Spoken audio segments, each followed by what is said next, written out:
गोंदिया नगर परिषदेत विषय समित्यांच्या निवडीवरून राजकीय वातावरण चांगलंच तापलंय. बहुजन समाज पार्टीच्या नगरसेवकांनी आमदार विनोद अग्रवाल आणि माजी आमदार गोपालदास अग्रवाल यांच्यावर गंभीर आरोप करत आपली नाराजी उघडपणे व्यक्त केली आहे. गोंदिया नगर परिषद ही लोकशाहीने नाही तर अग्रवाल यांच्या घरातून चालवली जात आहे, असा खळबळजनक आरोप बसपा नगरसेवकांनी केलाय. समिती गठनातून डावलल्यामुळे प्रभाग क्रमांक 8च्या विकासाचा प्रश्न आता ऐरणीवर आलाय.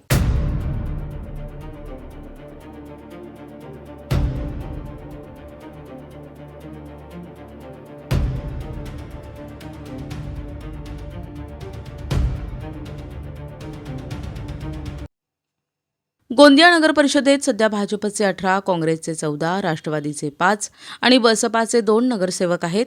आज विविध समित्यांच्या सभापतीपदांची निवडणूक प्रक्रिया पार पडली. यामध्ये भाजप समर्थित पिंटू माने यांची बांधकाम समिती, कैलास यादव यांची जलपुरवठा तर शिखा सोनपुरे यांची महिला आणि बालकल्याण समितीच्या सभापतीपदी निवड झाली.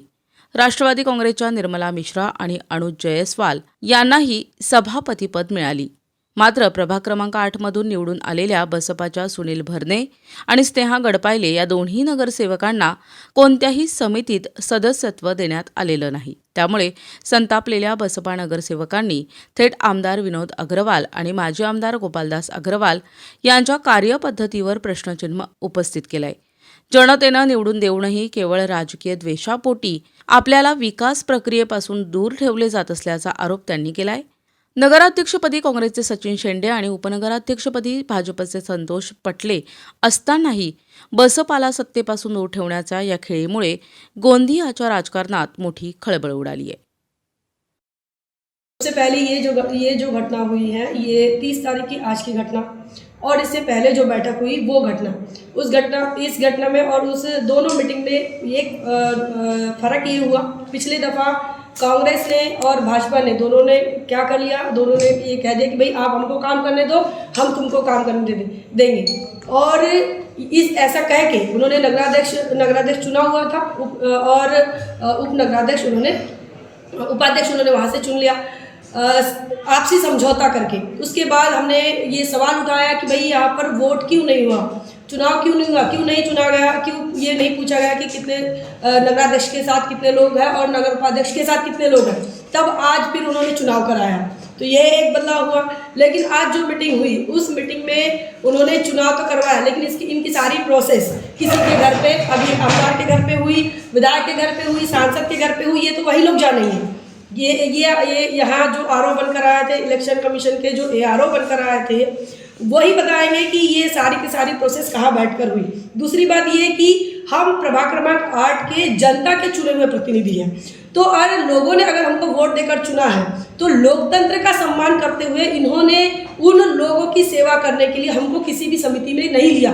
इसका मतलब यह है कि लोकतांत्रिक मूल्यों का इन्होंने वायलेशन किया है। तो सबसे पहले लोकतांत्रिक मूल्यों के वायलेशन के चलते इन पर सवाल खड़े होते हैं कि भाई आप जनता के भेजे हुए प्रतिनिधि का सम्मान नहीं करते हैं, तो आपकी आम जनता क्या है आपके लिए।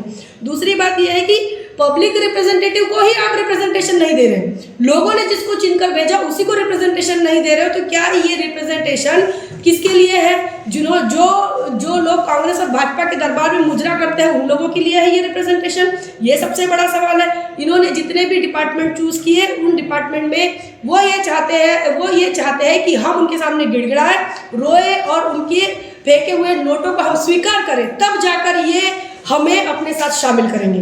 और अगर हम इनके फेंके हुए नोटों को रिजेक्ट करते हैं, हमने अस्वीकार किया, चाहे कांग्रेस का हो, एनसीपी का हो, भाजपा का हो, इनके पैसों को, इनके ऑफर को अगर हम स्वीकार नहीं करते हैं तो ये हमें अलग थलग करते हैं। और तीसरे नंबर की पार्टी जहाँ पर भी अपना रिप्रेजेंटेशन प्रस्तुत करते हैं, जहाँ पर भी पब्लिक रिप्रेजेंटेटिव है तो उसका अस्तित्व होता है। लेकिन गोंदिया ही एक ऐसी नगर पालिका है कि अग्रवालों के बीच में बहुजन समाज पार्टी के दोनों प्रत्याशी का, दोनों रिप्रेजेंटेटिव का, दोनों प्रतिनिधि का कोई अस्तित्व नहीं है, कोई एग्जिस्टेंस नहीं है। इसका मतलब क्या चाहते हैं? क्या भारत का लोकतंत्र 2 दलों के लिए सीमित बना हुआ है? जब अगर 2 दलों के लिए सीमित बना है तो क्या जब तक इनके दरबार में अगर हम नहीं दिखेंगे तब तक इनके विषय समिति में हम नहीं रहेंगे?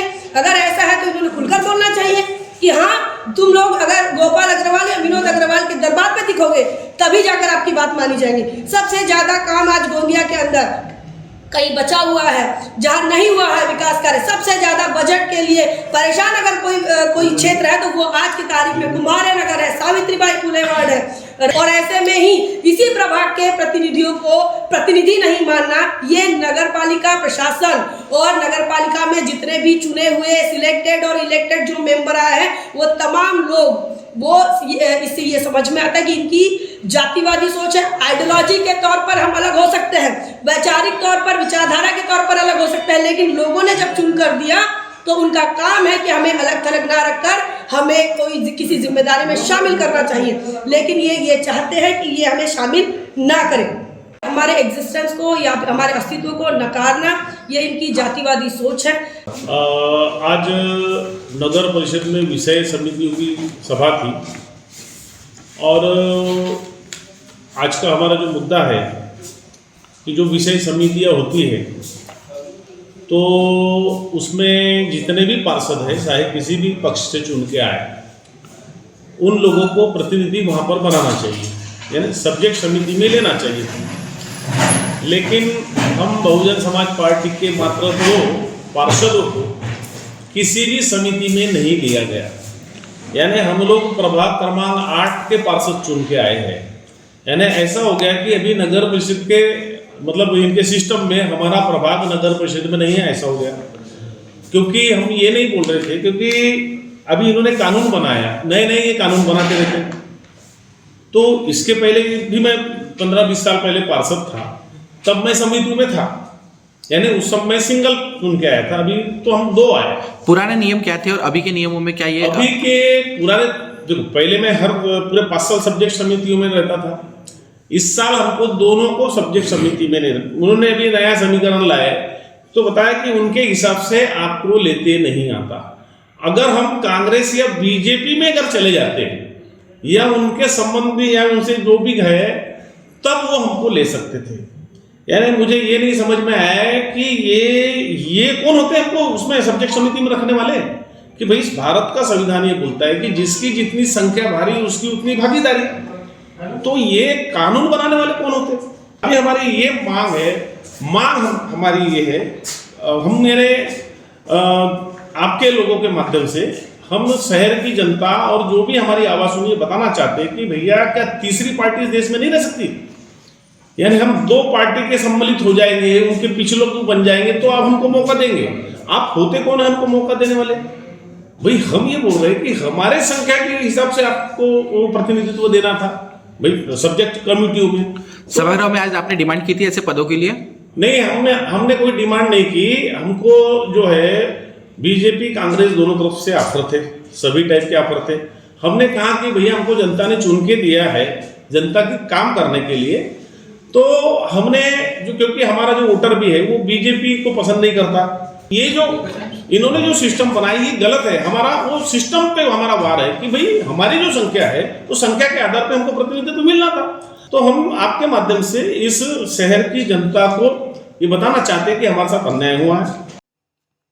प्रतिनिधी राधाकिशन सुटे, NTV न्यूज मराठी, गोंदिया।